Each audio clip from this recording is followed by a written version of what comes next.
নমস্কার বন্ধুরা, আমার চ্যানেলের আরেকটি নতুন ব্লগে সবাইকে স্বাগত জানাই।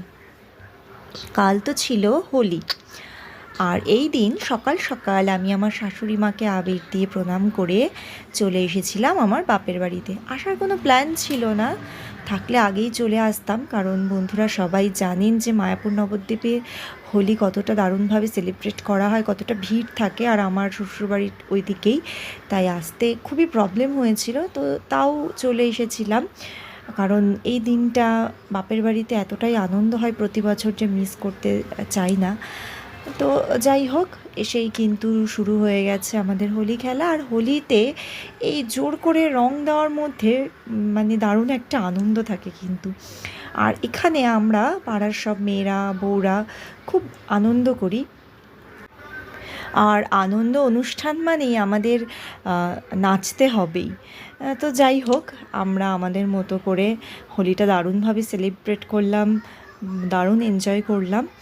আর আমার দুই ছেলেও খুব এনজয় করেছে, কারণ হোলি অনুষ্ঠান মানেই ওরা মামাবাড়িতে আসার জন্য ব্যস্ত হয়ে ওঠে। তো কুট্টুস এখনও বলতে পারে না, কিন্তু আমার বড় ছেলে, আমার বাবু, ও খুবই মন খারাপ করে বসেছিল যে মামাবাড়ি আসবে। তো যাই হোক, সব দিক ভেবে দেখলাম যে ঠিক আছে, চলেই যাই। আর এই যে সব বাচ্চারাও কত সুন্দর আনন্দ করছে।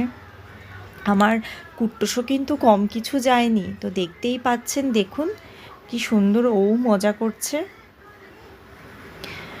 সত্যি এই বাঙালিদের যে বলে 12 মাসে 13 পার্বণ, সত্যিই তাই। আমরা বাঙালি, আমরা গর্বিত যে আমরা বাঙালি। তো যাই হোক, এইভাবেই আমরা সেলিব্রেট করলাম খুব সুন্দরভাবে হোলি। আর যখন শুরু হয়েছিল তখন খুব ভালোভাবেই আবির দিয়ে শুরু হয়েছিল, কিন্তু তারপরে সেটা সারা মুখে দেখতেই পাচ্ছেন বন্ধুরা, পুরো রঙে ভর্তি হয়ে গেছে। আর আমার মতো কে কে এইভাবে হোলিতে এনজয় করেছেন আমাকে কমেন্ট করে অবশ্যই জানাবেন।